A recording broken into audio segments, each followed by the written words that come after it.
is Ray Collazo, and you're watching and listening to the Found in Translation Talk Show, the talk show that stacks truth about politics and today's hottest issue. Thank you so much for joining us.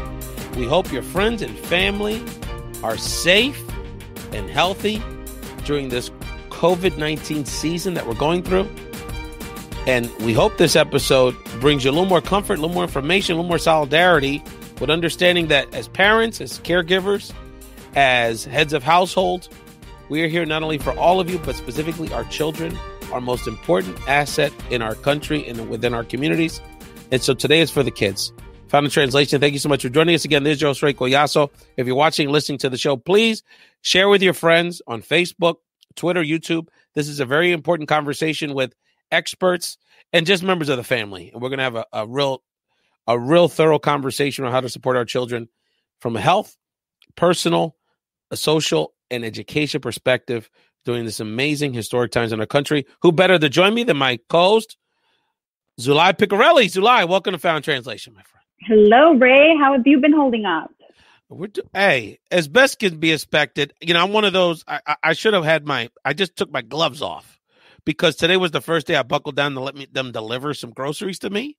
And I'm one of the ones that took it all out, didn't bring any, wiping everything down before it came into the house. So I just don't want to get sick. I don't want to get sick. And I'm really, so the anxiety of that is what gets me at times. But the kids, which is the theme of the show, my sons are doing really extraordinarily well with this.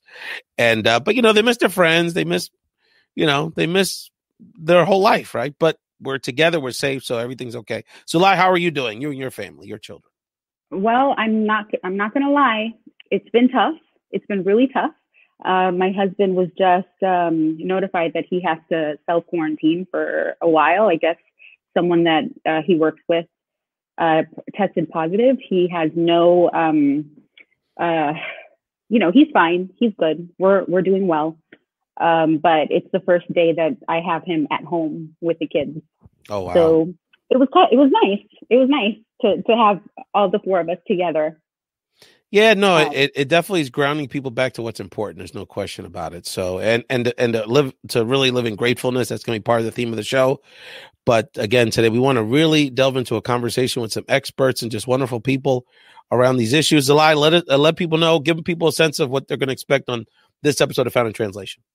Absolutely, Ray. So we've got lined up a great panel of educators, advocates, and students who are going to share their experience with us and how is it that we support our kids as they are transitioning to, having to be home, being schooled at home during these scary times.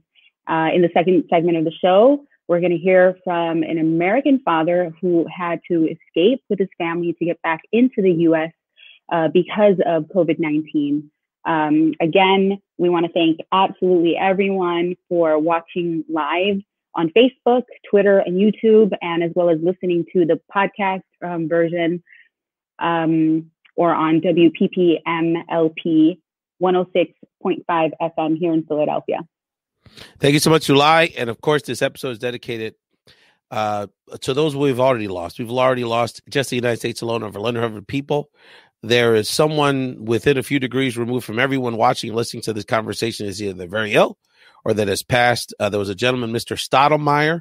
I don't know if one of our Michigan guests was familiar with him. He was sort of one of the great leaders of the city of Detroit, very close to a lot of friends of ours from the Detroit, Michigan community. So, and there's so many names. I mean, the wonderful Dominican fashion designer, Jenny Lorenzo, I believe was her name, that we lost in Santo Domingo. So just a lot of tragedies.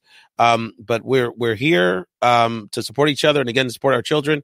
And who better to two wonderful, not only friends of mine, but leadership and education consultants. I want to bring to the stage from Generationology, Jeffrey Vargas, and CoolSpeak, Ernesto Mejia. Gentlemen. What's going on, brother? How you doing? Hey, Ray. What's going on, my man? This is just a bevy of riches. All we need is a big man for a good 3-on-3 team. There I can come off the bench. I'm hot and cold with the hoop. We got a lot of shooters out here. That's for sure. There are not enough balls for that team. So let's just start this conversation. Jeff, let me start with you. Not only a nationally recognized expert on how to develop teams across generations in particular, but not only a great friend of mine, but who I consider personally a spiritual mentor one of my spiritual big brothers, really grounds us in our spiritual base, around to support our people. Just share with us your thoughts, brother, as a father, as a parent, as an activist. I mean, these are some incredible times. Give people some thoughts as a parent in dealing with our children here during this COVID-19 season. Yeah. This COVID-19 season is nothing like we've ever seen before. Though that is a truth, all of us at some time in our lives have experienced unbelievable tragedy. And sometimes you got to go back in history to find out what it is that you're supposed to do. Real quick story that I think is fitting. I think most of you that know me well know that our oldest, Sochi Rose, who's 13, awesome teenage girl. We do have a teenage girl in the house, has cerebral palsy. And when she was 18 months old, she was diagnosed with cerebral palsy. And I remember that day hearing the diagnosis, coming into the house, walking up. We had 12 sets of stairs from the garage. And when I got to the top of the 12th stair, my mom was waiting there. And she says, "Papi, what's wrong?" And I collapsed and I fell in her arms. And I cried like I'd never cried before. Everything inside of me. And then finally I told her, I said, "Mama, she's been diagnosed with cerebral palsy. We don't sure she's gonna walk again." Later that afternoon, my 18-month-old at the time, I was holding her in my arms and we were rocking back and forth. And she knew I was crying. And at 18 months old, she turned to me over her left shoulder and she looked at me in the eye and she says, "Papi, it'll be okay." Wow. Our kids can give us that which sometimes we can't get anywhere else. But in order for us to experience that, there's a couple things that we have to do. And first and foremost is that we have to be fully present with our kids. And so we teach a leadership workshop called The Present of Presence. And in it, we ask participants to do this. And as a parent, I'm going to ask you to do this. Give yourself a presence check. What? A presence check. So are you present here physically? Are there ailments that are bothering you? And so when you're interacting with your kids, think about your presence in these 4 segments. Are you there physically? Is something bothering you physically? Can your kids see it? And is it okay that they see it? Mentally, look, if you're not getting fatigued, tired, and you feel challenged in this environment, then you're not fully connected because none of us have been in this place before. Mental check with your kids. The third area is your emotional state. Now, look, I don't know about you, but somehow during COVID-19, I think I've developed a second voice of yelling that I didn't know I had. It's like that deep bellowing yell. Well, the reality is we shouldn't just be obviously engaging our kids that way. We should also be engaging them just as loudly with love. And then finally on the presence check is understand what your next step is. Once you've done that presence check, how are you going to get yourself aligned the right way so that you can engage your children the way they expect it? Yeah, social distancing is our requirement. But emotional distancing is not what we will do. We have to be fully present and we have to be fully engaged. What are you finding with your children? Jeffy, your children are very different, right? Oh. What are you finding? What have you learned from them in these last few weeks? Let me ask it that way. Is you say that they give us the strength sometimes we don't know we even have, which is a very powerful statement, a very true statement. So what have you learned from them? Because I think we actually should flip it because they're going to teach us a lot in this process. Yeah, call it out, Ray. You're right. And I think for me, there's 2 things that I've seen. One is they are reinforcing and they're teaching me the power of pivot, right? So at the end of the day, look, I have a new norm. Everyone on the panel has a new norm, and your hundreds of listeners have new norms. We have to pivot well because they need to see us doing that. But in reality, I think your boys are showing you, they're pivoting okay. I mean, I didn't realize that my new morning routine would involve playing NBA 2K20 with my 11-year-old. We've built a team. We're taking dudes online. We got housed by 24 the other day, and we won this morning, by 18. But it's a way for us to bond. And with that, and I know Ernesto will probably pick up on this too, is you got to meet the kids where they are, right? You cannot ask them to be adults. It's not fair. When my 8-year-old says, "Hey, Daddy, can I have a play date with Cooper?" Nah, my man, we can't do that today. Mm-hmm. We'll do it one day. It just won't be today. And we've got to figure out what that new norm looks like. What does post-COVID-19 leadership look like for folks in the family as well as in the workplace? Hey, listen, Jeffrey Vargas of Found in Translation. Let's get Ernesto Mejia in this conversation. Ernesto, let's just jump in, brother. I'm gonna give you all the floor because your children are a little different stage. Obviously, you have a new baby, Xiomara. I mean, God bless that beautiful blessing we just all had. Thank you, bro. And then the other children, which you're gonna introduce to us later in the show, are young adults. I mean, let's keep it real. They're in a different stage. So what kind of support do they need? Because the stage they're at, that social interaction with their friends, their social network, and these are the golden days, you know what I mean? Early college, late high school. So I know that they have disappointments and questions on a whole other level. Yeah, well, their lives are flipped upside down. I just read recently, this is their 9/11. This is this generation's 9/11, so to speak, these kids. And what we forget a lot of the times is, while we love to criticize youth about not being able to interact or to have discussions one-on-one, face-to-face, because they're always on their devices, which isn't far off. They are on their devices often.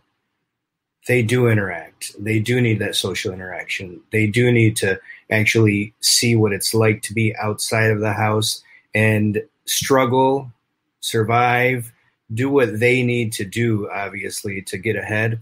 But I will tell you, probably the biggest challenge has been, on top of the fact that they don't get to go back to school right now and for a while, it's the fact that they have to now stay confined to their homes. And that's something that a lot of teens just are not used to. And, we'll use my son as an example, a college freshman at the University of Kansas. You're talking about, I just gained my liberty. I'm just able to do my own thing, hang out, live on my own, figure things out. And let's rewind and go back to how it was, because he's stuck here with me right now. He came here to Florida for spring break, and they just said, don't go back home. So I think that the most difficult challenge is understanding that. And it's not just another typical day where, like Jeffrey said, you get to yell at them about not picking up the trash, not doing all these other things, not, being proactive, not exercising, not moving, which my son will be the first to tell you, that's a daily for him. He gets a regular dosage from me of, the things that I want him to do, where I want him to pick up, the things that I think he could be doing. But I think the part that Jeffrey kind of touched upon is we also get to discover the resiliency that these kids have, the knowledge that they have, the understanding that they have. Trust me when I tell you that they see their parents stressing right now about paying the bills, going back to work, understanding the dangers of an infection, understanding the dangers of, can I hang out with my friends, as Jeffrey said? Well, no. And it's very difficult when they're used to, but why not? This is a regular thing for me. And on top of it, we'll touch upon this later. You're talking about a generation, meaning like the pre-Ks through, we'll call it 3rd, 4th grade, that are used to only learning in person. Maybe they'll have a tablet or something, some of them. But now you're telling them, all right, it's just going to be on paper. And for some of you, maybe it'll be with some online components. And that's a total different world for them. It really is. I'll tell you one thing right now, parents are appreciating teachers and educators a lot more by the second. And everyone's like, I'll pitch in to give them a raise. Well, we should have been singing those praises a long time ago. Well, we should have pitched in a long time ago. I mean, look, the reality is a lot of us we're becoming teachers. Yeah, absolutely. That's another layer to this. So you listen, Ernesto Mejia on Found in Translation. Ernesto, the other thing I wanted to ask you about was related to, there's so many things. I think that the just thinking about trauma with our young people. And one of the things that I think is particularly acute, and I want people to understand from a Latino perspective, is that there's so many additional layers that a lot of our kids, and even to some degree our children, are privileged enough not to be dealing with. Yeah. I think it's something like 40% of Latino workforce, some huge percentage of our community, they don't have the option to go to, they're essential workers. They're people that are cleaning these office buildings. They're working at supermarkets. They're feeding us, picking the fruits and vegetables. They're feeding us, right? Mm-hmm. We have a huge chunk of our population that still has the trauma from Puerto Rico, whether it's still on the island or now that, I mean, there's kids, if you think about it, that grew up on the island a few years ago that have lost in between all this nonsense, like almost 2 years of school. You know, so talk, Ernesto, about that. And I don't even have to get into the mixed status families or undocumented population. I mean, that's a whole other set of stresses. So talk to us about those kids that are dealing with these extra layers of stress that they see their parents going through. How do we support those kids that are even in more delicate situations? Well, a lot of the times it's easier said than done, because it's easy to give the lip service and say, okay, sit down and have a conversation. Let me tell you the reality of a lot of those conversations. The student, the child, the youth, they're tuned out as soon as you say, sit down and let's talk. Like, really? Like, is this going to be another one of those family meeting type things? And on top of it, they're going to have their device. So every other family is going to talk about, okay, hey, put the phone down for a minute. We need to talk. It's serious. You get the eye rolls, and then you get okay, I'm going to pretend to listen. But sometimes it's not just about talking, right? Sometimes it's about listening instead of explaining. You know, what do you think is going on? You know, from your perspective, what does this coronavirus thing mean to you?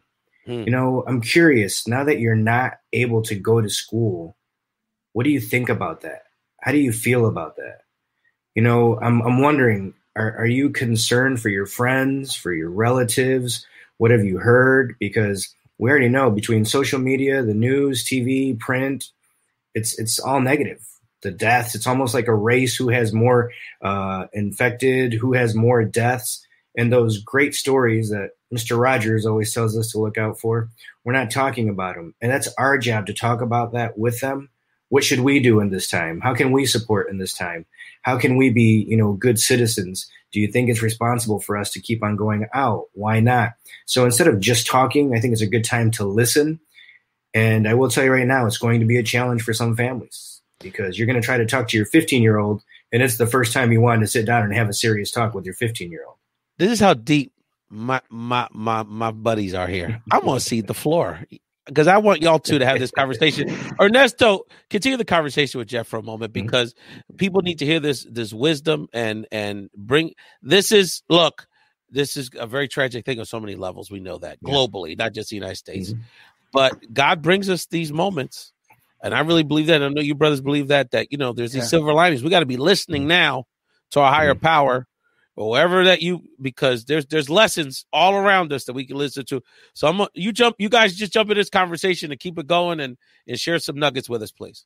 Yeah. Sure. Go ahead, Jeffrey. Well, I just want to, you know, commend you. I think you're exactly right on point, man. If there's one thing that we can all do a better job at, is listening. And I think in fact, I would say that, you know, one possible analogy we can talk to our kids about is, you know, kids, they like to take, you know, vacations, and sometimes we get in the car, we jump in the car and we go forward. Right.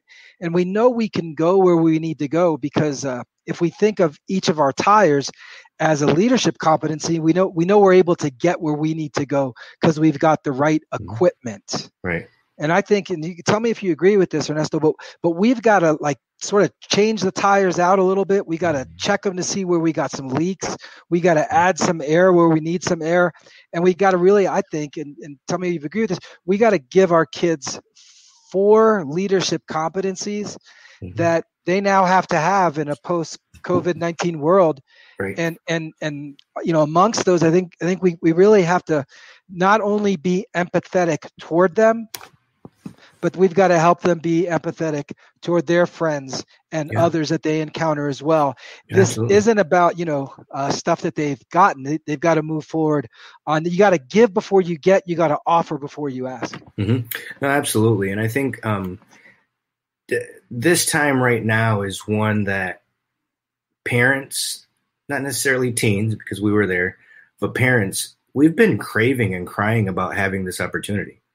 Obviously not with the financial burdens, much less the scare of disease. However, we have the opportunity to build a different relationship with our children. We can do simple, fun activities that cost zero. You know, I had a coworker of mine who just put up on social media, like, hey, if your kid's into drawing, check it out. There's a site here. You know, there's all kinds of things that we're discovering virtually. But on top of it, you know, what if we just each created a 10 question quiz for one another? How did you get here? What were you like when you were in my shoes? You know, what was life like where you grew up? You know, did this ever happen to you? Was there anything that ever happened, you know, this serious or this, you know, big of a deal? Guess what? Maybe you get to talk about 9/11. Maybe you get to talk about what you were like as a student, but it's a way to connect. And the importance behind that for us is the research shows us that those students that are familiar with their family history and their backgrounds tend to do better in school. They're more involved in school, and they appreciate things a little bit more because they understand the struggles that did or didn't happen, but at least the family history and why they need to push a little bit harder. You know, you're exactly right. My mom moved in with us recently, the first week in February. She's 87 years old. And to your point, we did a little bit of that. We're calling them AMAs, Ask Me Anything, right? Nice. And so when you ask an 87-year-old something, you go get an answer. Oh, yeah, it's going to be an expensive one. Today, we asked Mom, I said, you know, Mom, when were you the coldest in your life? And she said, Mijo, it's very easy. I mean, you know, it's 1947. Yeah. You know, I was a teenager. I moved from Puerto Rico. We moved to New York. And I said, why were you so cold? I didn't have a coat. Yeah. Now we wait a minute for a second, and we just cleaned out a closet. I'd say we had no less than probably 15, maybe 20 coats in there. Wow. And all of a sudden, when Grandma says, "Hey, we didn't have a coat," wait a minute. Now we're connecting to a family history that demonstrates what? Triumph over struggle. It demonstrates we already have resiliency. Exactly, my man. Absolutely. Exactly. No, and it's great for them to know those things because you know what? Collazo, as I call him, Ray, brought this up. As a Latinos, sometimes we like to hide those stories from our families. We don't want them to struggle. We don't want them to know the pain that we went through. We don't want them to know the challenges we went through. When I found out some of the challenges my parents went through, man, I was like, man, I need to do something with my life. I've been slipping big time. I'm tired because I had to work an 8.5-hour day, and my parents worked 3 jobs. Come on, man. So it's important to know those things, and it's important to pull the curtain sometimes. I'm not saying completely and say everything, but you can't expect your child to learn how to have an adult conversation if we keep on talking to them like a little baby and they're already in their first, second years of college. Right. Because it's not just stuff in our past, it's stuff in our present we're embarrassed to talk about. Oh, for sure. No, for sure. You know what I'm saying? Like, we don't have it all together, no question about it. Zulay, you know, I always tease people on the show that when they watch Found in Translation, they need to bring their notepad. That's right. To write down notes, because we're schooling people out here on Found in Translation. We're going to get back to Ernesto and Jeffrey in a second. And our other wonderful guests, we got a whole lineup for you on this show to support our children. We're going to hear from those young people in a moment, and an educator that's in the classroom that now has to transition. And some other special guests. Zulay transitions to the next segment. I think you've got Zulay is doing some news updates on this episode of Found in Translation. Right. So catch us up. What's going on in the news, my friend? So I just want to remind you are watching and listening to Ray Collazo, Zulay Picarelli, and the Found in Translation family talk show. If you are watching live, please leave your questions and comments down below for our experts on Facebook, Twitter, or YouTube Live, and we will read them right on the show. So as you probably heard, the U.S. Senate passed the CARES Act, a $2 trillion stimulus relief package. The Senate passed the legislation that will include direct payments, expanded unemployment insurance, a freeze on mortgage default and rental evictions, as well as a $500 billion loan program for big businesses and $360 billion for small businesses. It's expected that the House of Representatives will have this on the president's desk by Friday for signature. So Ray, you know, what do you believe people need to know about the CARES Act, and how is it going to solve our economic crisis due to COVID-19? Well, it's interesting because the president is kind of more focused on the economy, to the point where people like Lieutenant Governor Dan Patrick of Texas are like, well, if we'd rather lose some wouldn't old people rather just die and have a bad economy for their grandkids? So these people are out of pocket big time. I'll keep my loved ones, my friend. Thank you. I mean, look, this is the bottom line. It's like anything in your life.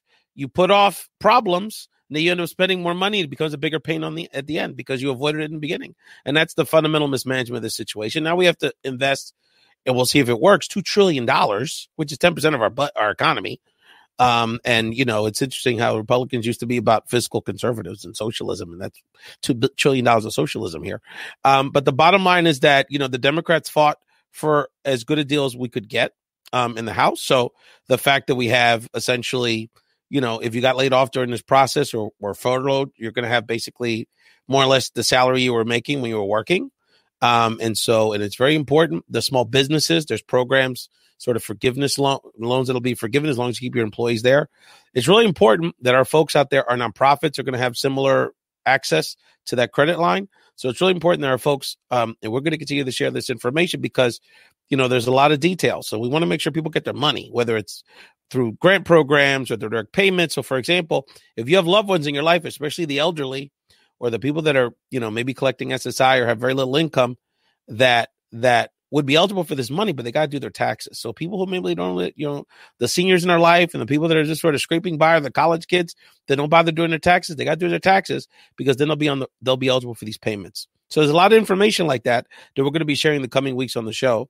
But the bottom line is that if we had let these people, they would literally wanted to write a $500 billion blank check to Trump. What would he have done that money? He would have pocketed it. So these elections matter, my friends. So it's very important, and we'll see how it helps the economy. And again, the health system is also, I wish they had given more money to our health system because the other people that are really struggling right now. Much respect to our first responders. Let's get Jeff and Ernesto back in this conversation before Zulay introduces another member of the family, our very special guest who had a real harrowing experience recently. Jeff, give us another nugget, man.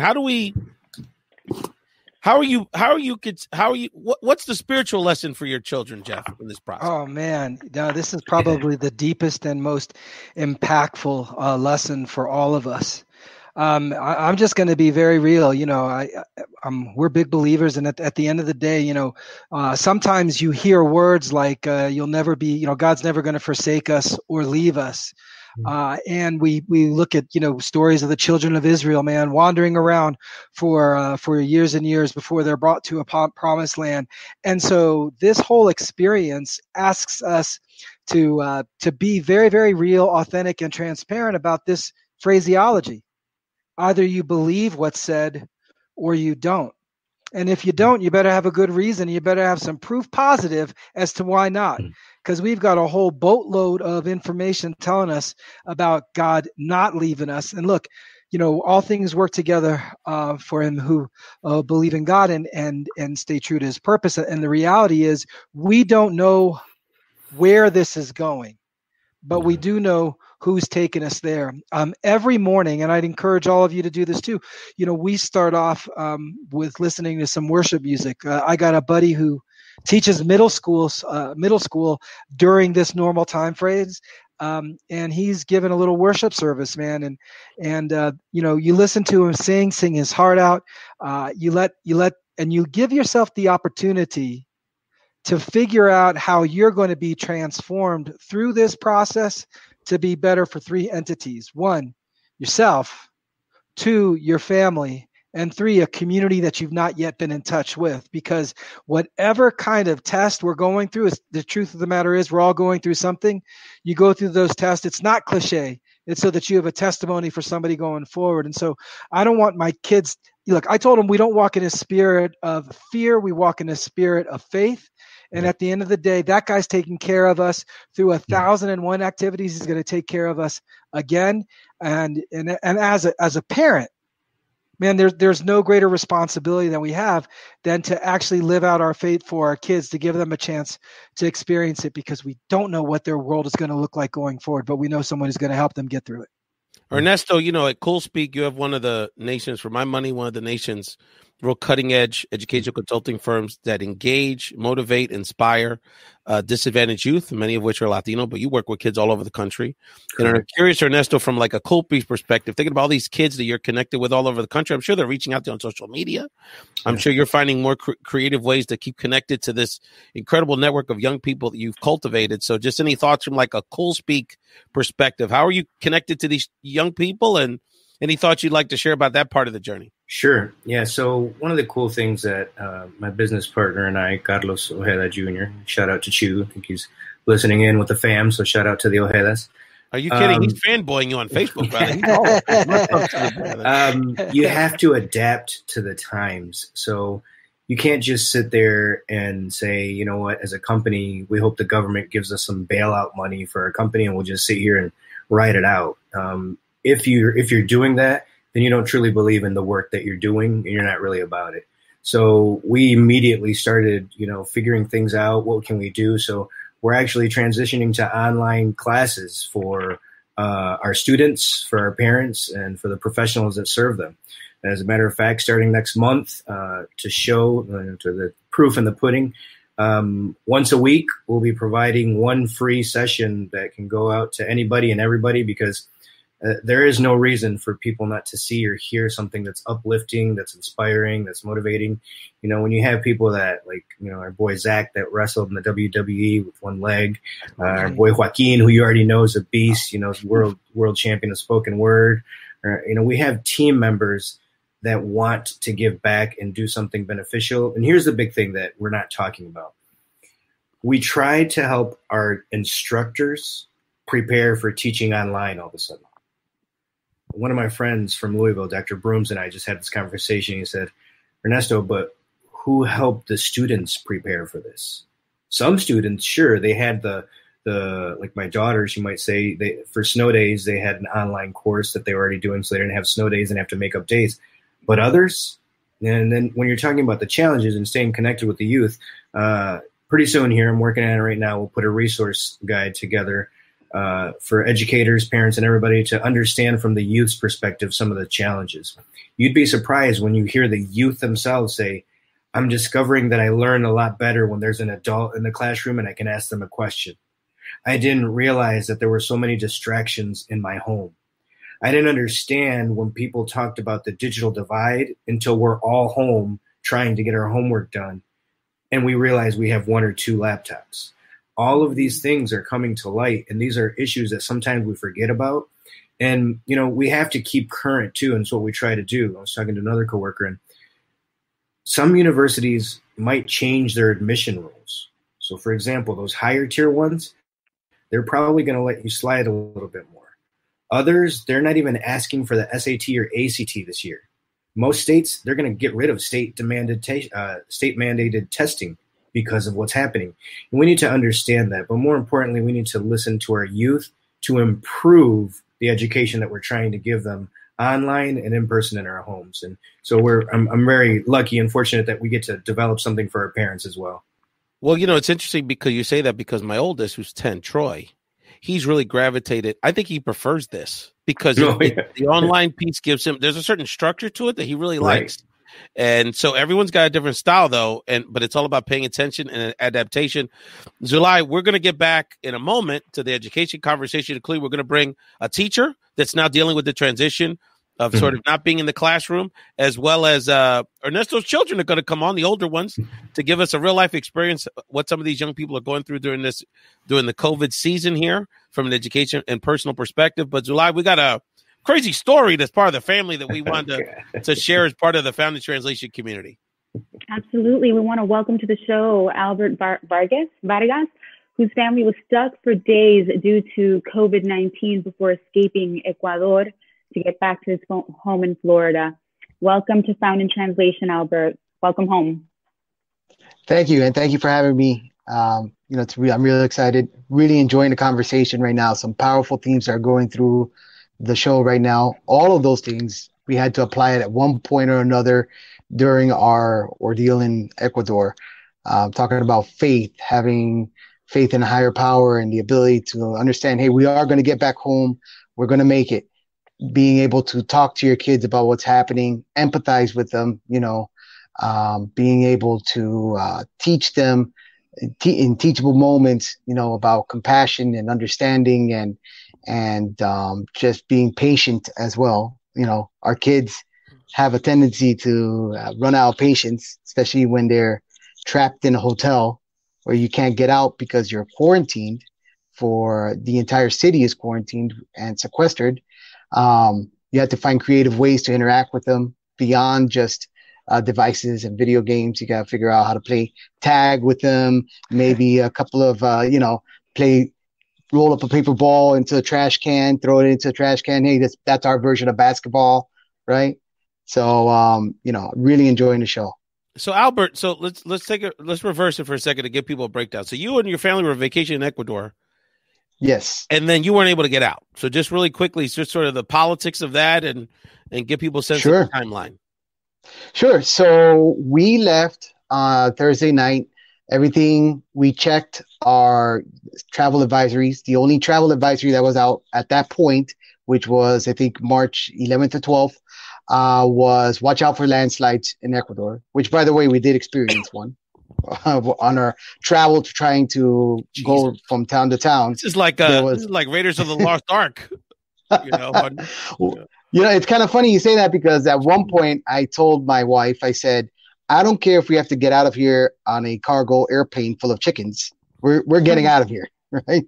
But the only travel advisory that we have received was one for landslides. There was no mention of COVID, COVID being rampant or anything like that. That was Thursday night. By Sunday, as you well know, the Trump had already the agency had already declared an emergency, and things really took a nosedive after that. We started getting notifications of the airplane, all the airlines being canceled, all of the, all the businesses were shutting down. And by Wednesday, we were already trying to garner a flight back home. My son has medical needs, and we only had a limited supply of medicine that we could take on vacation. So we started trying to call the airlines, trying to call the embassy, trying to get in contact with whoever we could get in contact with to get us a plane out of the country. In the meantime, the country was bringing down more and more restrictions on us. Everything from traveling outside of the province that you were in to how many people can gather in a group, all of those things. Zulay, jump in. I know you're real intrigued by this. How did my man escape with the family? Because it's one thing to go through this by yourself, but how old are the kids too? Jump in there. It was your wife and how many children, Albert, were with you? So it was the entire party was 9 people. So it was me, my wife, 3 boys, and then my brother-in-law, sister-in-law, and their 2 children. Wow. So how long were you stuck? How many days total were you stuck? And what did you guys do? How to manage? So we traveled to 12. We started seeing things going downhill on Monday the 16th. We started we got the notifications of cancellation like on the 17th.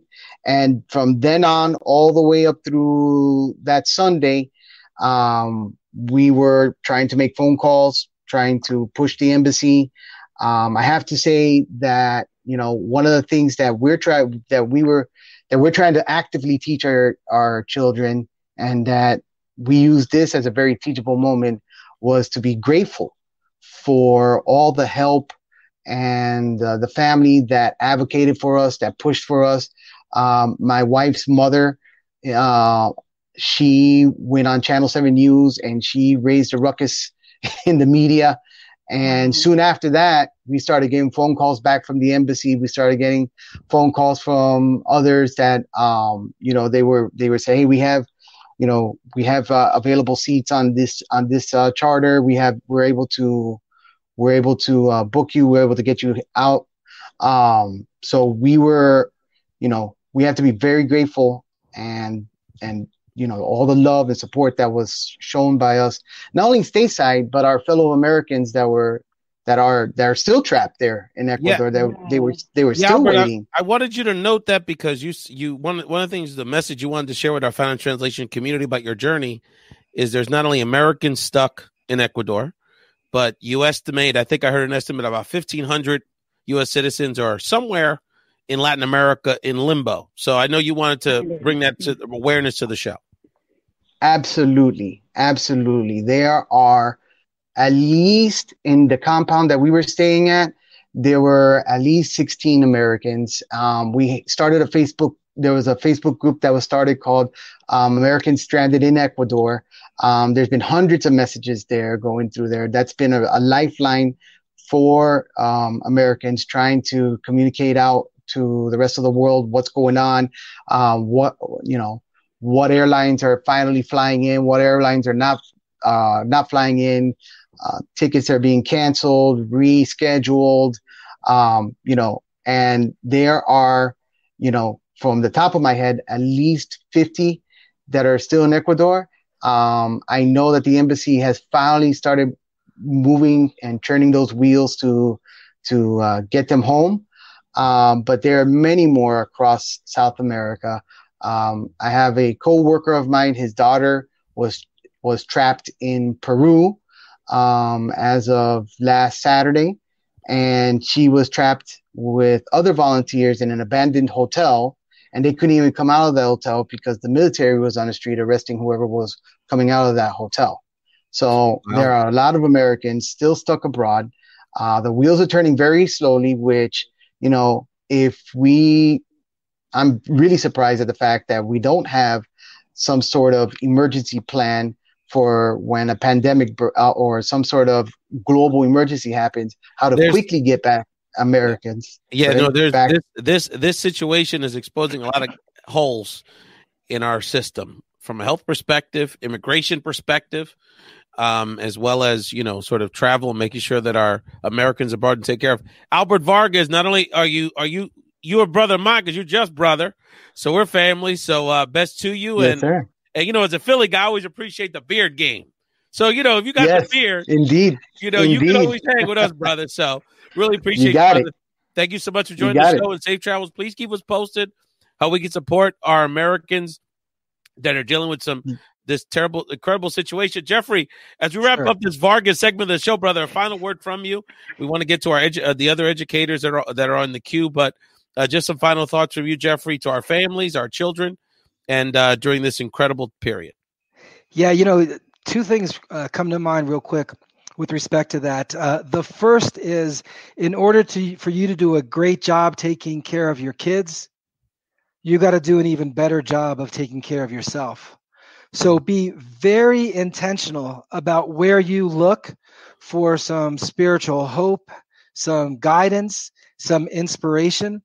I would encourage you to dig deep there. And the second, that's the get part. The second is the give part. I'm going to challenge everybody who's watching tonight to go through their phone and find those individuals who work in the healthcare field. I think the terminology that I've been utilizing recently, in fact, I talked with an executive from a cancer institute last night, and I said, everybody talks about first responders, but y'all are life responders. And so I'm going to challenge everybody that's listening tonight to scroll through your phone, find the life responders, those who are in healthcare in one way or another, frontline worker or some support area, and just reach out to them, text them, and call them and let them know that you appreciate the work that they're doing and that their work, two things. One, it doesn't go unnoticed and it's not unappreciated. You appreciate what they're doing and you want to connect with them, give them a little hope and inspiration, seek the right kind of hope and inspiration. And like Ernesto was saying, with his company and my company, we're pivoting as well. We got 31 leadership programs we're putting online that we had in person, and we're going to be able to provide folks who need it. Anybody who's listening that connects with you, Ray, we'll give folks leadership competencies for the workplace post COVID-19. We'll provide that to folks. But again, forward we go in a brighter light than where we've been. Jeffrey, brother, my brother. Yeah, I mean, you're a good brother, man. You're one of my spiritual big brothers. And as a public service, I've been talking to other, offline. We've been talking about doing a show on the weekend or Friday night. The ladies are into these virtual happy hours. My wife might be upstairs right now on Zoom, sipping on a Chardonnay. I don't know. It's an unconfirmed rumor. But, the guys need something. So I think we need to bring back Latino Sports Talk one of these Friday nights and just talk smack about whatever, basketball, man, the stuff we used to enjoy. Jeffrey Vargas, brother, Generationology, keep us posted with everything you're doing, brother. You'll be back very soon to keep spitting that knowledge. Ernesto, it's been a great episode. We got to transition. We got to keep it moving. You're going to introduce some very special guests in a second, but I wanted to bring, we couldn't have this show without a teacher. Someone that not only is a mother, but someone that's in the classroom every day supporting our children. And she's taught from high school to the little ones. And, you got to have the A-listers when you have a show like this. So always great to have Eva Mendes back in the show. What's up, Eva? Hi, Ray. How are you? Good. Eva was a part of those USHLI East Coast college leadership events back in the day. So may have been in a talent show or two, Eva. So we're all connected one way or another. Eva, let people know how you're handling this. You're a school teacher on the East Coast. And just share with us your experience during this transition. Now that the schools physically are closed, but you're still trying to do your thing as a teacher. Yeah, it's been a little rough. Again, I think that Ernesto hit the nail right on the head when he said that we didn't prepare our students to go remote. So they are having a hard time understanding how to learn on their own without having a teacher in front of them. You did mention that I have taught from kindergarten to adults, but now I'm actually teaching alternative school, and we're having a really hard time with our alternative population. They need that one-on-one. They need a person in front of them guiding them step by step, and we're losing them. And we're fearing as a district that we are going to lose them in this pandemic. So share with us, how are they going to school? Is it all online? How are they getting access? So share with us the mechanics of what's happening right now, and what are you doing day to day? How are you teaching them online? All right. So I'll tell you the timeline. Our timeline went very, very quickly. We were told on Monday that we needed to have a 2-week lesson plan hard copy submitted by Wednesday to go home with the students by Thursday. On Friday, we were told that they were going remote.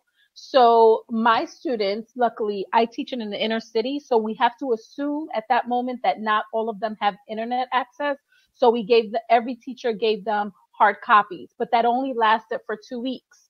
Now that it has been extended past 2 weeks, we no longer can go back into the buildings to create another hard copy worth for 2 more weeks. So we had to go to this remote learning situation.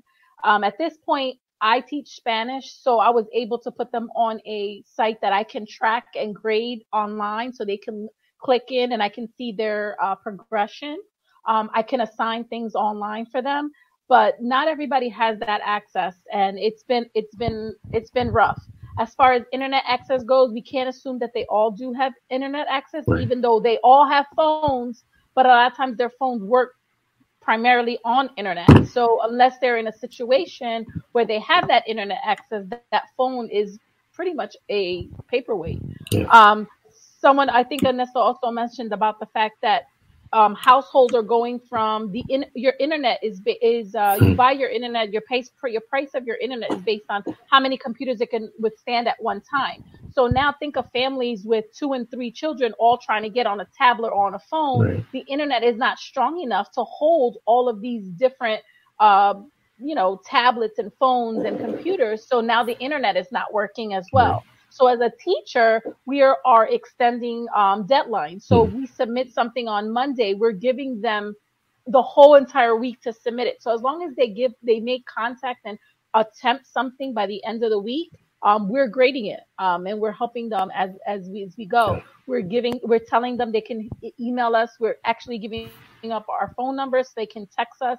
They can email us, text us, call us. Our school is actually working on an Instagram page and Facebook page, since that's what they tap into most, to see if they can even tap into the Instagram or Facebook page to ask questions or to even create some kind of, a conversation to help each other. Yeah. So Ernesto, you as not only an educator, but as a parent, share with people how you're addressing this. You've developed actually a tool to help your students in this transition period with sort of managing their time and sort of prioritizing how they can focus on this transition. Yeah, so I shared a resource that we created already. It's basically a daily homeschooling suggestion, basically, for our parents. So Parents get to see what teachers go through on a regular now. Parents get to see what it's like to handle more than one child that doesn't listen. Parents get to see what it's like to tell a child, I need you to do this, and nobody moves. Welcome to the teacher's world. Welcome to a regular day. And Eva's probably, nodding her head over there because she sees it. But the resource that we created, I provided to you, Ray, so we can share with the audience. But I'd like to give some tips because I always think it's beneficial as part of the training that we're doing. So for our parents at home, here are 5 simple tips that I would recommend that you try to take into consideration. Number 1, your routines and your habits. There's a reason daycare centers work great. They're like little boot camp military for children. How come they know how to hang up their coat, wash their hands, push in their chair? When they get home, there is no routine. There are no habits. And for those of us that don't realize it, 40% of your day is composed of habits. So that's 1. Number 2, screen time. So if you think your youth, your teens average screen time is what the average is right now, which is like 7.5 hours, I'm probably going to lowball it at 10 to 11 hours. And when you say, well, no, not my child, they're not doing that, they're probably going to be on for a good 4 or 5 hours while you're asleep and you don't even realize it. And then you're wondering why they can't get up early. So screen time, you can monitor it and go old school. You know what? If you want to get your device back in the morning, you make your bed, you brush your teeth, you do your chores, and you're going to give me 30 minutes of straight homework, nothing else. Simple. And then you can get your device. You've earned it. Yeah, and you can earn your device back. Shared household chores, things that you can do at home. If we're trying to create independent, critical thinking children, which is the goal, then let's not tell them what they need to do every 3 minutes of the day. Did you brush your teeth? Did you make your bed? Did you put your clothes away? Did you pick up this? Did you put the trash away? Let them know what they need to do in advance. And if they don't, there's consequences. That's how it should be. The schooling, here's, I don't know, Eva, and you can chime in on this. It's going to vary. Some schools will give you enough work to be doing at home for the majority of the school day hours. Some don't. So I just want parents to know the realistic expectation. Don't expect your child to be doing schoolwork like if they were in school from 8 to 2:30. That's not realistic. If they give you 2 or 3 hours, that's good, but they need to be productive hours without distractions. Eva, I don't know if you want to chime in on that. Yeah, it's funny because Ray tells me all the time, like I chime in as a parent as well as a teacher. Once you remove the student from the school day, really the amount of hours that they're learning is not 6 to 8 hours. They're not learning for 6 to 8 hours. So once they become remote, they're not on a computer for 6 to 8 hours. I know with my own child, I'm really in tune in his education. He's a senior now, and his teachers are really good at chiming in with me. So I know what's kind of going on at the same time. But it takes them a good 2 to 3 hours to get through a 6 to 8 hour school day. And he can do it in 2 to 3 hours because he doesn't have to go from class to class. They don't have to take attendance. They don't have to weed out the, they don't 40 minutes. They don't do gym for 40 minutes. So they weed out a lot of those extrinsic things. So he is focused on schoolwork. And it's funny that you say routine. Routine is so, so, so important. And I have been the routine warden, not only in my classroom, but as a parent as well. My son knows when he wakes up, there is a routine he follows. And the other day he says to me, Mom, there's no school. Why are you waking me up at 9 o'clock in the morning? Boy, tomorrow I'm going to wake you up at 8:30 in the morning because 9 o'clock, really on a regular basis, you'd be waking up at 6:15 in the morning to be at school. So consider this a gift. And he wakes up at 9 and he walks the dog and he it's a routine. He walks the dog, he comes back, he brushes his teeth, does his, private business, and then he is literally on that computer. And it's funny because just a funny story as a parent, I swear he's not doing the work. So I said to him, I know you're not doing the work. I emailed his teachers, and every single teacher responded that he has submitted all of his work. He is on speed or whatever. So it's like pat on the back on me. Right. I think I got him. Sure.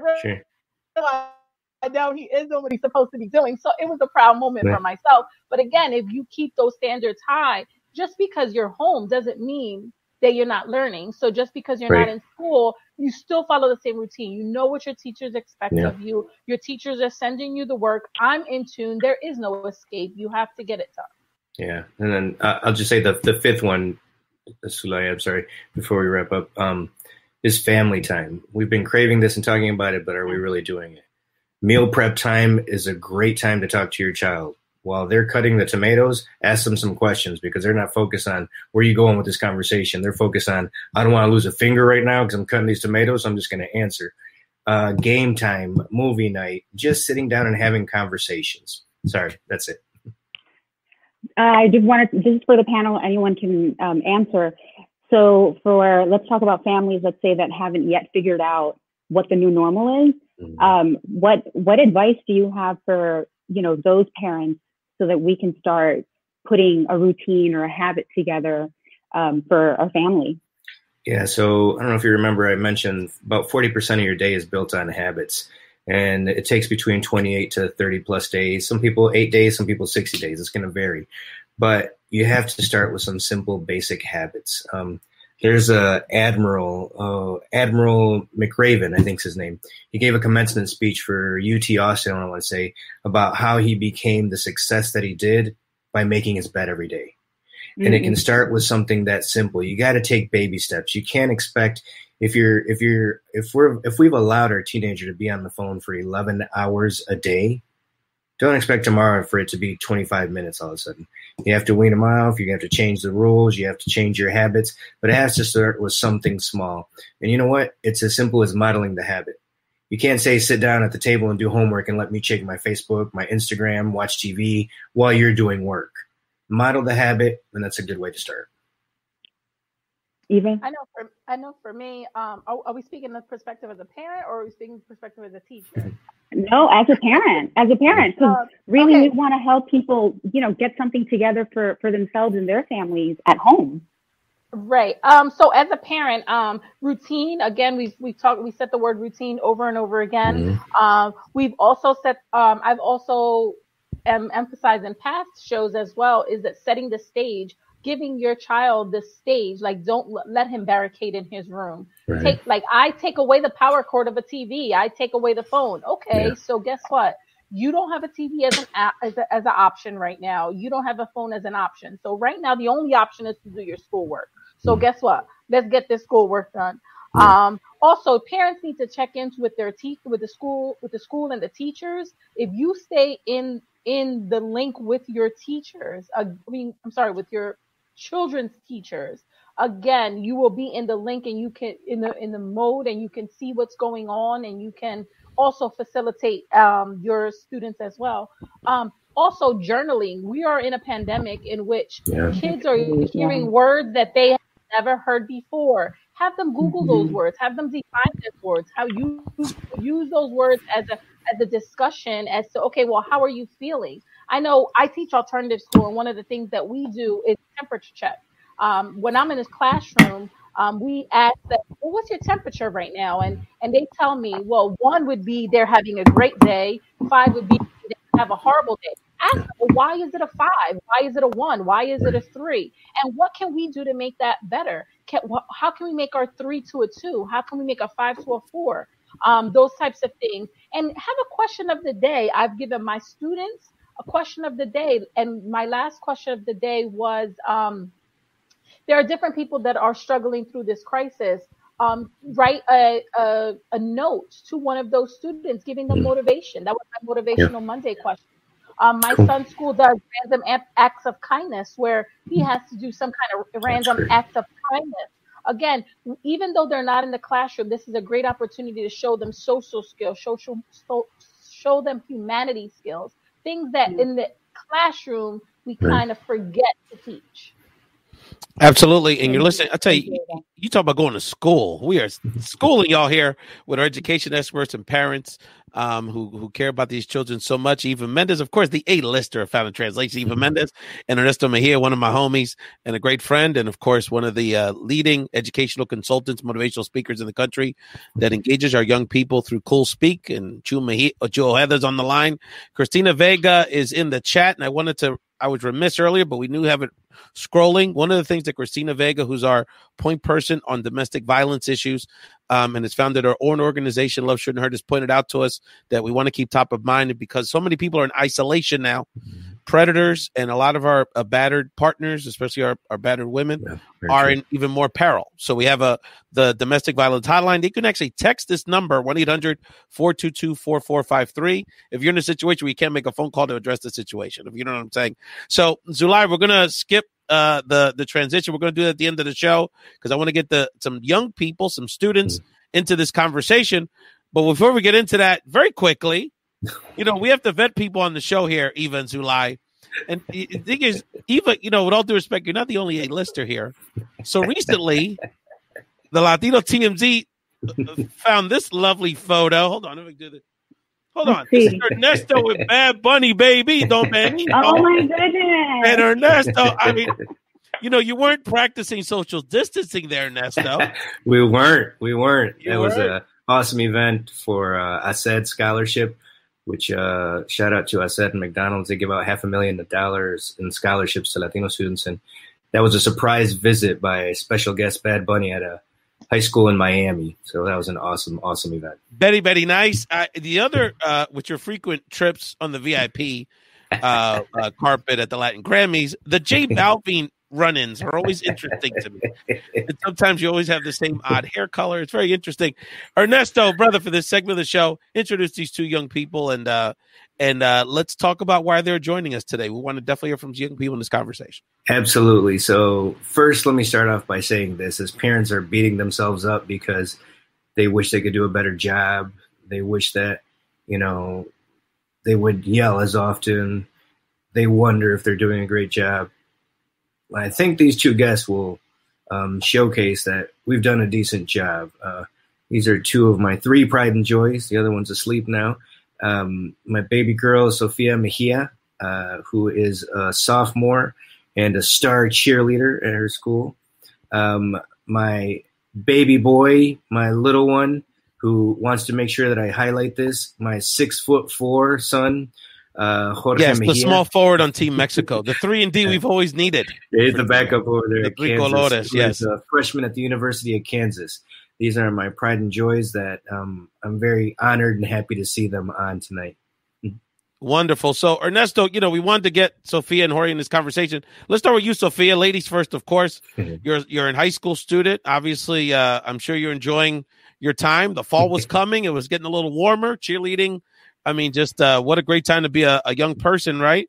And then this happens. So share with people what this has been like. School's closed. You're going to school at home. Share with us what this experience has been like over the last few weeks.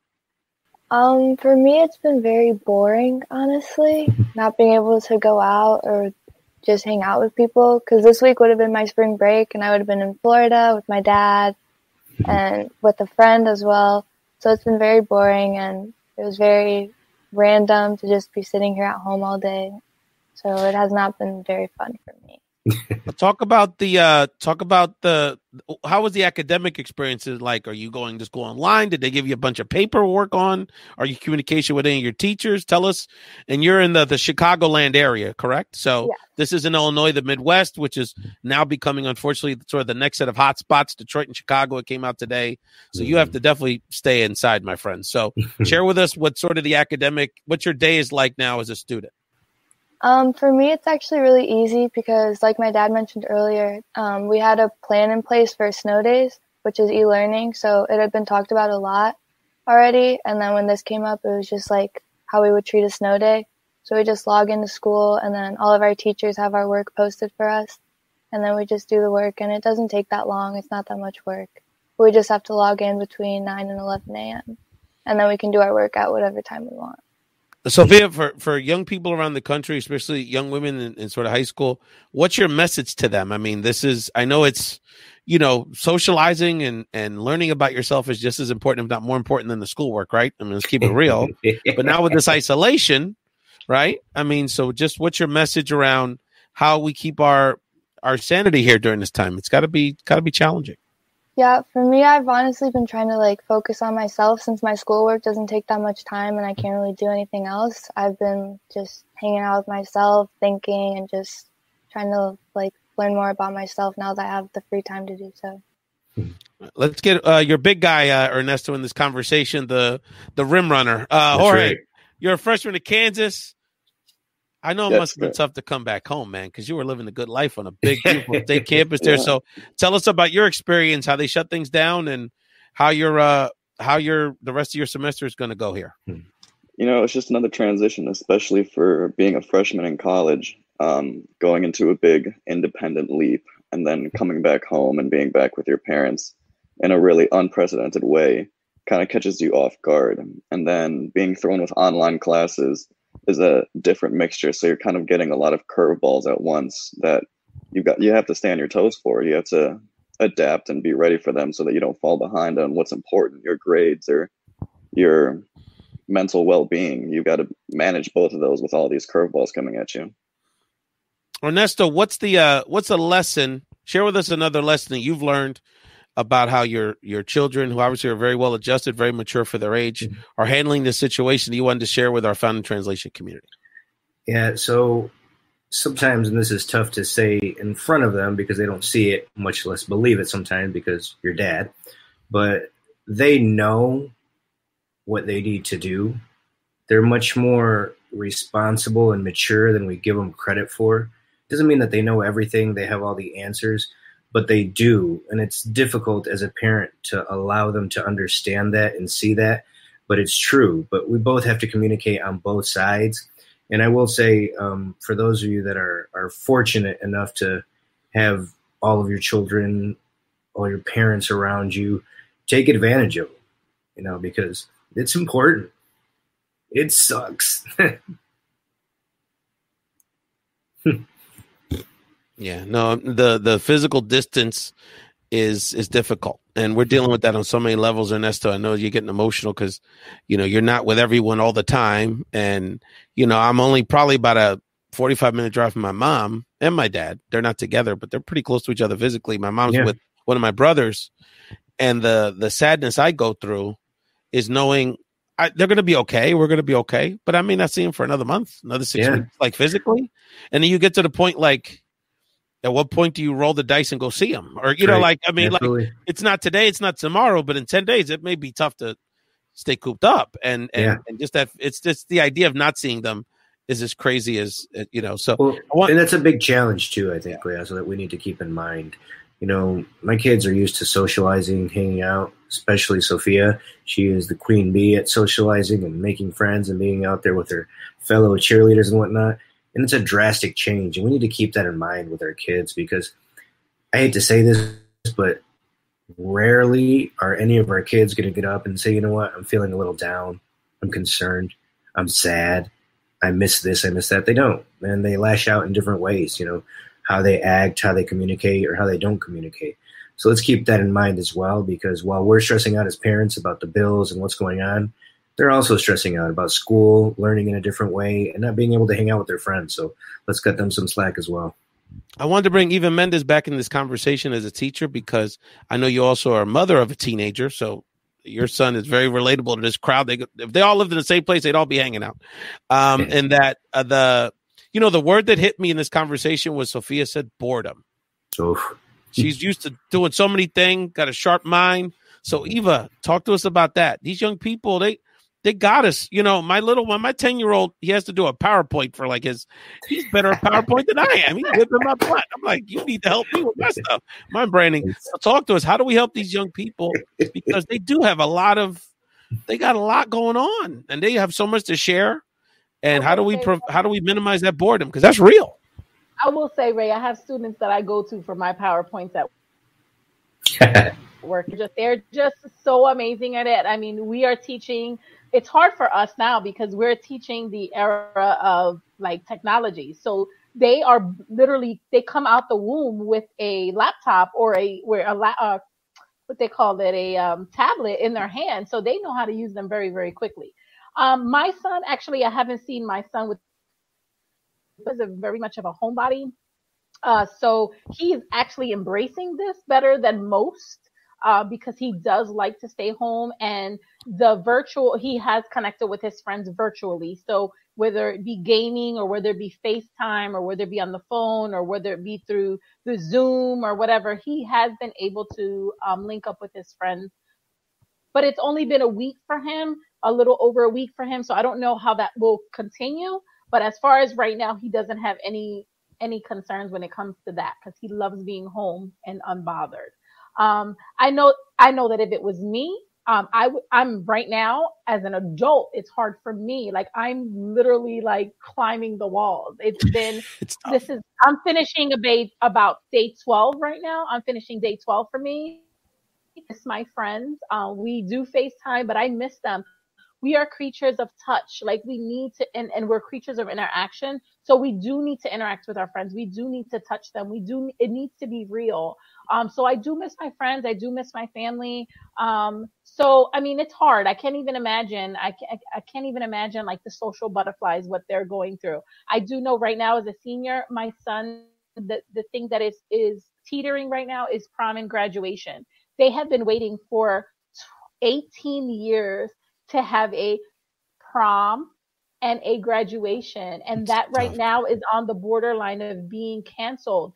And like, he's been waiting for this. And I feel bad because my son's school actually has a junior senior prom. So when he was a junior, we had this discussion and we decided together that we're not going to go as a junior because we're going to ruin it as a senior.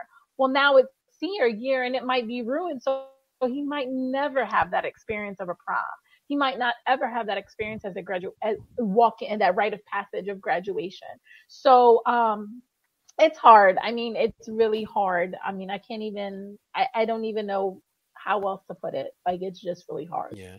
Jorge, wanted to give you an opportunity. Any messages you have for either college students around the country or young people do you want to share about this experience, or just kind of how you're thinking about this whole bigger situation? Because I'm sure you have ideas on the politics of it. Obviously, we're all concerned for the health situation. So anything else you wanted to share to our audience in the Founding Translation community about how you're feeling around the coronavirus season? Yeah, definitely. I think that it was the right decision to pull everybody out of in-person classes and switch to online. I think COVID-19 just keeps spreading. You know, the U.S. just became the most infected country in the world, just passing China and Italy.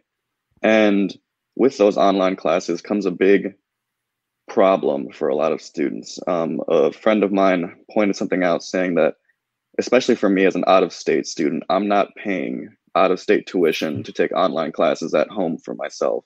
Mm-hmm. You know, that's not the type of learning that I signed up for. That's not the loans that I took out on. That's not the dorming fees that I paid for. There's a lot of money that I put in to go out of state at the University of Kansas that I'm not sure I'm going to get back for taking online classes that I didn't necessarily sign up for. And it's just the result of a really poor situation. That's real. That's real. A friend of mine's daughter is a freshman at the University of Oregon, Ernesto. And a week before classes started, they never got her a dorm. And it's freshman mandatory. You have to be on campus. So she's had to do, she doesn't live in Oregon. She lives in the West, but not in Oregon. So she's having to do the first year online. So on the flip side, my homie saved like $8,000 because he didn't have to pay for the expenses of being on campus. So it kind of worked for them the other way, but that was a disappointment in another sense. Sophia, for this segment, you get the last word. Any other messages you have for our young people around the country or our larger community out here? For those that are bored. Honestly, just like focus on yourself right now. I feel like, because like a lot of students have sports and school every single day, so they're going to be busy every single day, and they only get the 2-day weekend.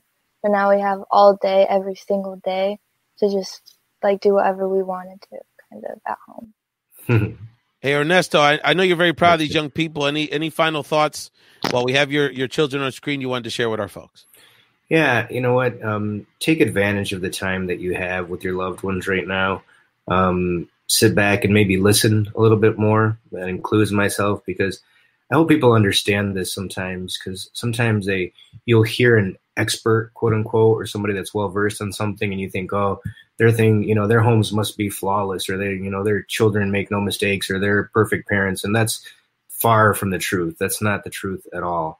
But we do understand how to try to help others, as my children do as well. And I just want us to be able to tell our own kids how proud we are of them, how much we love them, and how, this is going to be a tough time. It really is. But tough times make you stronger. And my kids, unfortunately, know that and have seen that throughout my life and, some of my ups and downs. But that's going to go for all of us. So we can focus on all the negatives and all the bad thing that's happening, or we can try to look for the positives and the good things that are happening. And if they're not, then let's try to make them happen ourselves as much as possible.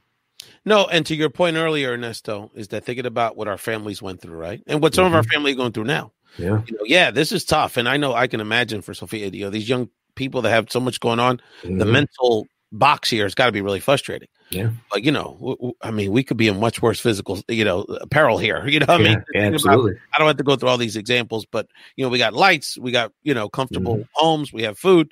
So, it's all in perspective. I really appreciate Sophia and Jorge. Jorge, last time I saw you, about 2 feet shorter, and that was only like 4 years ago. So I don't know what Ernesto's feeding you, but whatever it is, he never shared it with me. And Sophia, young lady, hey, you guys are family, and your dad is like a brother to me. So thank you so much for your leadership. And we really appreciate seeing the Mejias on the show. Let's bring back the crew here. Thank you guys. To stay on there, brother. So let's bring on the crew. Jeff, stay there. We're going to get to you. What a great show. Eva, wanted to give you the floor, my dear. Your final words to our Found in Translation community. Quite a time here. I know you're itching to get out of the house, girl. So I guess Zoom happy hours didn't say enough. No. You already know I need to get out. I can't imagine, like, when you asked me to be on the show, I was like, oh my goodness, I get to do my hair today, because I go from the bedroom to the living room, like to the kitchen. All I know is that I'm a master chef because I cook 3 meals a day and snacks in between. There you go. I'm gonna need a great membership to the gym because I keep eating.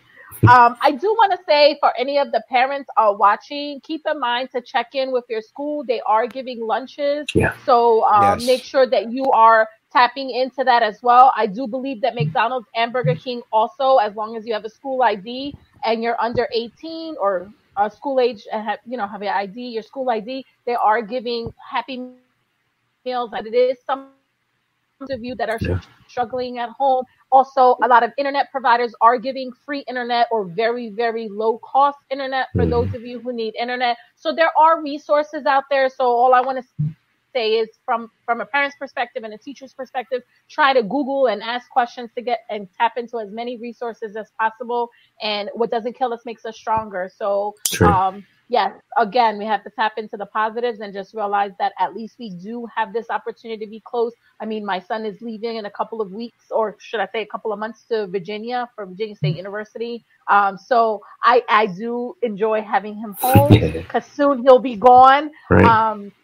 So yeah, we do have to flip it. Journaling, keep in mind that history does repeat itself. So have your kids journal, write some things down, document some stuff. And in a couple of years, we'll be able to reflect on this and how we have circum all this. Well, one of the things we have to, and I'm saying it publicly so we can hold ourselves accountable to it. Eva, the next time you come to the show, we're going to forget the teacher stuff. It'll be the beginning of the summer. Hopefully we'll be over this. And we can talk about your other great passion, which is travel. Eva's one of the great travel agents in our community. Eva, you got to shout, got to make sure you support her travel business. So if you got cruises are, but anyway, you trying to do your thing. You're trying to do your thing. You're trying to go to the Caribbean or set up her specialty of these group packages. So definitely support Eva Mendes. Appreciate you, dear. You'll be back very soon. I want to make sure we get Jeff back on here. Jeff, brother, you've been very patient, enjoying the show in the background. Give us a final word, brother. I feel better about myself with all this inspirational conversation. Well, listen, man, at the end of the day, a couple of thoughts come to mind. We really have to embrace the power of pivot. Look, we live in a different time. We all got to pivot. We got to pivot how we do business, and also how we engage and how we're present with our families, man. We got to strive to be the inspiration that we want to see. So, I challenge all of us to pray as a family, cook as a family, play games as a family, and finally, man, because we are Latinos, better dance as a family as well. I like that. And then watch out for each other's mental health, and finally, just give each other grace. This is a new day. We're in a new place, and we just got to be good to one another. Ernesto, any final thoughts or anything you want to share about CoolSpeak? Well, first and foremost, thank you, brother, for having the Mejia clan on. It's an honor, and it's always great to be able to see your kids express themselves and do a good job, and represent the Mejia as well. The last thing I'll say about CoolSpeak and what we're doing, I'm very proud of our company and what we're able to do, and our team members wanting to give back, and our free events that you'll see soon on the website every week. something free online for students and for parents and also for the professionals that serve them, because they need some boost of inspirations as well. And just try and see what kind of resources are out there. The virtual world is completely changing right now because of this situation. You know, you can go to Disney virtually right now. You can go to the museums virtually right now. You can go to the national parks virtually right now. So try to do some of those things, but even better sometimes, maybe unplug everything and just sit down and talk, play a game, interact, and just spend some quality time with one another. Because as much as we want to complain and we're getting homesick and we're like, oh, we got to get away from each other, it's just like the winter and the summer. When it's hot, you want it to be cold. When it's cold, you want it to be hot. And that's going to happen to us here soon again. But more importantly, be safe. And as my sister Lucia loves to say all the time, wash your damn hands. You're right about that.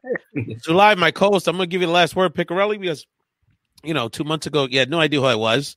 And now you're interacting with these incredible people. So I'm sure as a parent and as an activist, this conversation is giving you a lot to think about. It most certainly has. And it's reminded me that we aren't doing so bad. The kids are really handling this so gracefully, so much better than we are as adults. So I'm so happy that we're able to have this conversation, not just for me, but for the community, and to, just stay positive. It's so easy being locked up for so many days consecutively that, like Eva was saying, today I get to put some makeup on. I get to do my hair. It's exactly how I feel. Because we are, these social creatures, and we're just used to touch and expressing love. So this has been, a test for me. And, I was taking down my notes and routines, all of these things. So I'm so grateful that we did this tonight. I appreciate you. I appreciate Jeff. I appreciate Ernesto. Ernesto and Jeff were amongst my first 5 or 6 guests when I didn't know how to do the audio, the podcast. The logo was me doodling a yellow graffiti. It was so primitive that I think they were both part of the dinosaur era of Ray's Talk Show, because I didn't know. I'm so bad at the technology. I did 33 episodes before I could figure out how to get it on iTunes. So the first 33 episodes are somewhere on SoundCloud because I couldn't figure out how to get it on iTunes. Now I'm on Pandora, Spotify. That's right. It's like, once you get an RSS feed, you don't What's important is that you started. That's right. That's right. First step. What's important is that you started. But my point is that they were there with me when 18 people were listening, and they were encouraging to me of the stream and this vision, this platform. So I appreciate you guys. You guys are brothers. Zulai, you're a new sister to the family. Eva's already always part of the crew, and Albert, your brother Jeff, your children, Ori and Sophia, Ernesto, everybody that joined the show. Thank you for the audience. Jew was fanboying in the comment section. Christine, all of our Sound and Translation community, you guys are all family to us. Thank you, support. We're now on Google Podcasts. Google Podcasts now is an app. So for you Android heads that are always like, I don't know how to find you, super centralized Google Podcast app. Very simple. There you go. For you Samsung people. So thank you all so much for joining the podcast, and have a wonderful day. Thanks, Rick.